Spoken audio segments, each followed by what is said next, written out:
Marvel Tokon Fighting Souls, one of the biggest fighting games that have ever been revealed in the genre, just got announced a couple of days ago, and there's already a lot to unpack. This is our first solo Marvel fighting game since the iconic Marvel Superheroes was released back in 1996, making this one of the most important video game releases for the Marvel IP. This is because for years now, Marvel in the fighting game space has been interlocked with the Capcom IP due to the overwhelming love and success that the Marvel vs. Capcom franchise has gained. This has caused these IPs to become synonymous with one another, but it looks like this time around, Marvel would like to see if their universe can stand alone once again in the fighting game world. So they tasked ArcSys Works to do the impossible by not only asking them to bring Marvel characters to life like they did with Dragon Ball FighterZ, but by also having them do the unthinkable with creating the very first 4v4 tag fighter. This is a genre-defining attempt made by both Marvel and ArcSys that could potentially shape the future of fighting games. It's so risky but also very exciting, and I believe if this is done correctly, Marvel Tokon Souls could go down as one of the greatest fighting games ever made. So in this video, I want to go into further detail on why this is such a massive game for the space and how its existence could shape the fighting game landscape that we know and love. To start, let's talk about the insane idea of making a 4v4 tag fighter. For many years now, tag fighters have been known to follow two different formats, 2v2 or 3v3. This is because nobody believed anything beyond this would be possible, and anything more than that would probably be too much. Honestly, I think it was a very reasonable line of thinking, as 3v3 tag fighters are already chaotic in nature. Players find them very hard to learn and especially hard to control, but I believe we all failed to remember that everybody had the same exact feeling back when 3v3 was first introduced. When Marvel vs. Capcom 2 was revealed for the first time, everyone was mind blown seeing so many characters on screen at once. It was something new and exciting, but also very overwhelming. That's because the idea of having so many characters on screen at once felt untamable, to the point that it felt like there was no method to the madness. But as time went by and players began to understand how to control the madness, players and even the industry realized that Capcom struck gold with this idea. So much so that if we look at majority of the tag fighters that released over the past decade, 3v3 has become the staple format for the genre, and so many tag games were birthed because Capcom took that risk back in 2000. This is why they're labeled as pioneers of the space. They took a risk that no one else would, and since then, no one else has. Until now. Marvel Tokon Fighting Souls is a game that's looking to do the unthinkable. They have decided to take on the task to revolutionize the tag fighter genre once again. They plan to release the very first 4v4 tag game, and just like in the past, everybody is questioning how something like this would even work. It's something that we've never seen before, making it unmarked territory that ArcSys will have to claim themselves without having any blueprint to follow. This means that they have to be confident in their vision and turn an idea that feels so unachievable a reality. I can only imagine the excitement, but also the stress that this is bringing to the ArcSys team. This is because they have to be the ones to prove that this is possible, or they'll end up falling flat on their face. It's a huge risk, but I believe it's one that's worth taking and one that ArcSys can handle. They have years of experience now in this space to help them bring this vision to light, and all they need to do is be able to answer key questions to steer themselves on the right track. One of the bigger ones is, how do you make a 4v4 format digestible for all players? From what we know so far, ArcSys has already started to develop an answer for this question. They stated that one of their goals for Tokon is to be a game that can be enjoyed by a wide variety of players. This means not only do they want to attract fighting game veterans, they also want to attract players new to the fighting game genre. With this in mind, they came up with the idea of making a versus game that offers players the freedom to learn and master as many characters as they would like. They develop a system that allows players to either pilot one character and have 3 assists, or have the ability to tag in and out of all 4 characters. I'm not gonna lie, when first hearing this, it sounded like an insane idea, but one that also still made sense. This is because not only does a system like this offer players 2 different playstyles to experiment with, but it also lessens the learning curve for newer players getting into the genre.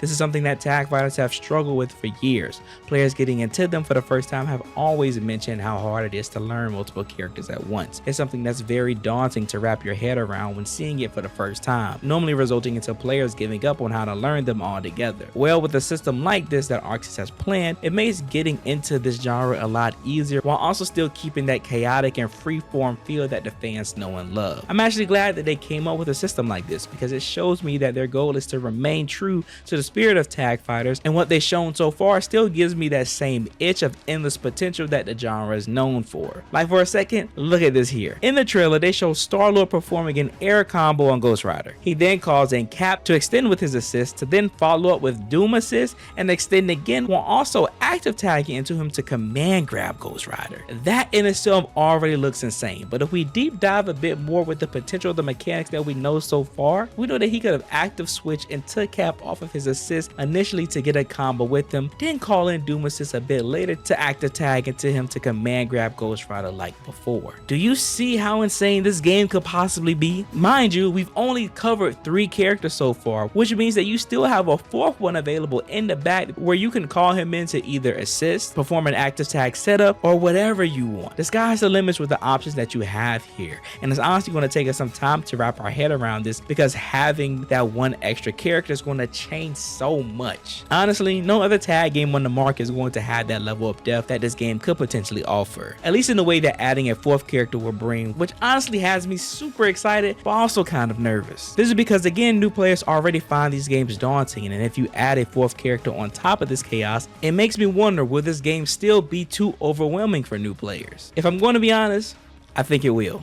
This is something that's pretty unavoidable with the nature of tag games because at their core, they're made to be this chaotic mess. But the beauty of them is when you get to see players get so good that they can control this mess. That's what makes these games exciting, and I hope every developer that's developing a tag fighter understands this. When it comes to ArcSys, I believe they do. Now, of course, they've attempted to tame some aspects in the past with Dragon Ball FighterZ, but they also made some pretty substantial changes that embrace the chaos in that game as well. So when I hear that they're introducing a unique 4v4 system with Marvel Tokon, I believe they'll develop ways that'll help new players with the learning curve that versus games present, while also maintaining the core aspects of what makes a tag fighter exciting. To be honest, they've already started doing this by designing their control schemes to target a wider audience. With Marvel Tokon, ArcSys has decided to provide players the options to play the game using either traditional fighting game inputs or simple inputs. Thank God. I think I speak for almost every fighting game fan when I say that we are tired of newer fighting games only having a simple control format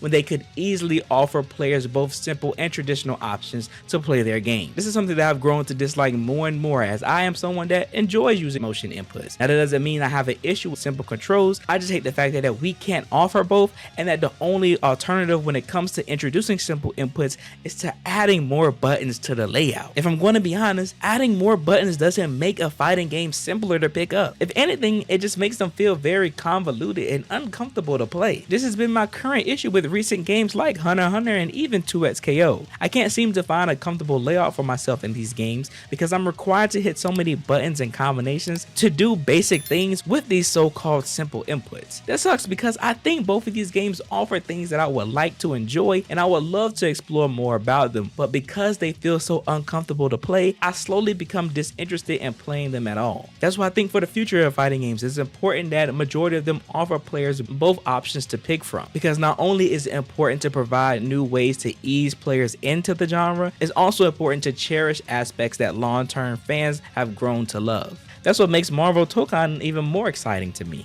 This team is offering players the option, which is all that we've been asking for. It's not like we want to exclude new players from getting into fighting games. We would just like to still enjoy them too through the layout that we've grown to enjoy. It's no surprise to me though that ArcSys went this route. They're the ones that developed Grand Blue Fantasy Versus after all, a series that provides both traditional and simple inputs. Same with DNF Duel. This is a dev team that already understands how to cater to both audiences well, and I'm surprised no other developers have adopted their methods. But you know what? Enough of this tag fighter stuff and control scheme jargon. The real reason why everybody should be excited for Marvel Tokon Fighters and why I believe it's going to be a bigger game than most of you are probably expecting, even though a lot of your expectations are probably high, it's because it's a game tied to the Marvel IP. Marvel is finally in the healthiest state it's ever been in for gaming in years. This is an IP that's been on a hot streak for the past few years now with its recent releases, and I think it's because Marvel has finally been freed from the restrictions that they had a couple years ago. Previously, with a lot of Marvel media, we were only ever allowed to see characters a part of the MCU show up in a lot of those areas. This is because the brand was split under different companies and they wanted to make sure that every form of media matched whatever the MCU had going on at the time. For gaming, this made character picks and game decisions very stale for Marvel, which is insane to say when it has one of the biggest character catalogs in history. But now that there's no longer an issue, the skies is the limits for who could be a part of a roster like Marvel Tokon. Now I'm working on a whole separate video creating my predictions for what the roster is going to potentially look like. So I won't specifically share who I think will be coming to the game here, but I do want to say though that because this restriction is gone, ArcSys and PlayStation are able to pull in some very exciting and interesting characters that could easily shake the world whenever they're revealed. This is because damn near every Marvel character has some form of fan base on this planet, making potential character reveals for this game come as close to something like the Smash Ultimate reveals a couple years ago. If we look at Marvel Rivals, this is literally happening to them right now. Every time a new character is about to get introduced, millions of people tune in to see who it is. Everyone wants to know if it's going to be one of their favorites and they want to see how they'll end up playing. I'm expecting a similar amount of excitement coming to Marvel Tokon because they're basically doing the same thing like Rivals, but just for a different genre. This has me excited and heavily anticipating character reveals for this game because the energy around them won't be like any other. So many people love the Marvel IP, and to have these characters be depicted by a studio that brings fighting game characters to life better than anyone else is honestly a match made in heaven that I don't think anyone is prepared for. If you thought Dragon Ball FighterZ character reveals were insane and were super exciting, you aren't going to be prepared for how Marvel Tokon is about to go crazy with these reveals in the next coming months. Which brings me to my final talking point. I think one of the major things that's going to set Marvel Tokon apart from a lot of other fighting games is ArcSys Works' attention to detail. When it comes to a company that understands how to capture the true essence of an IP, that knows what fans want to see, and has the talent to create something original with a familiar feeling, I don't think any developer in the gaming industry does it better than ArcSys Works. This is a company that prides themselves in their craft and does a lot of homework on whatever project they are a part of because they understand how important it is to properly bring characters to life. Like, just look at Dragon Ball FighterZ. That game completely embodies the amazing work that the late Akira Toriyama created to the point that it feels like that game is just his manga panels in motion. They put so much work into bringing every level of detail to a character's design. They understood the weight, speed, and impact that every character possessed. They captured and created so many memorable moments from that series itself that the game represented the spirit of Dragon Ball. FighterZ without a doubt is one of the greatest pieces of media made for that franchise,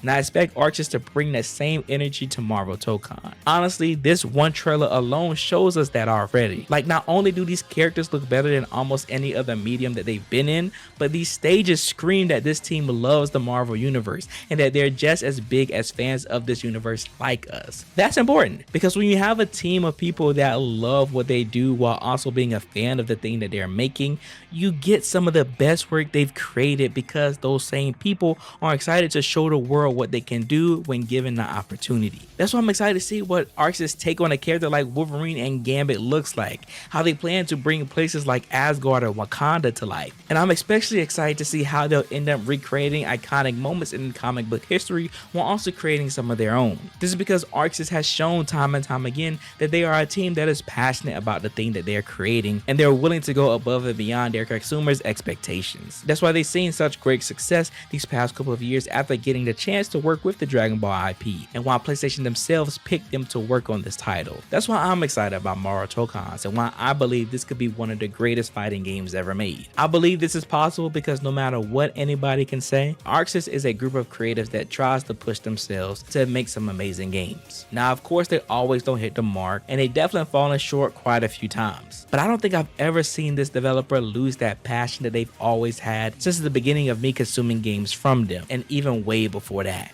And I think out of a lot of things, that's a very important and key thing to note when it comes to ArcSys Works. But you know what? That's probably just me glazing like I've been doing this whole video. So enough of me rambling. Hope you guys enjoyed this video of me just overhyping almost all the little details that we gotten about Marvel Tokon Fighting Souls. I guess you can easily see that I'm super excited for this game, and I can't wait till we get our opportunities to put our hands on it. I'm someone that's a huge fan of all the fighting games that ArcSys Works makes, as well as I'm a pretty big Marvel fan. So this game is a dream come true that I just didn't expect whatever happened, but for some reason we're in the right timeline where this exists. It's crazy to think this game is real, and I don't understand how we're going to be able to wait a year before we even get to fully play it whenever we want to. But I guess until then, if you guys are looking forward to Marvel Tokon Fighting Souls, be sure to leave a like and subscribe to the channel if you are new, as I'm going to be covering more content on the game.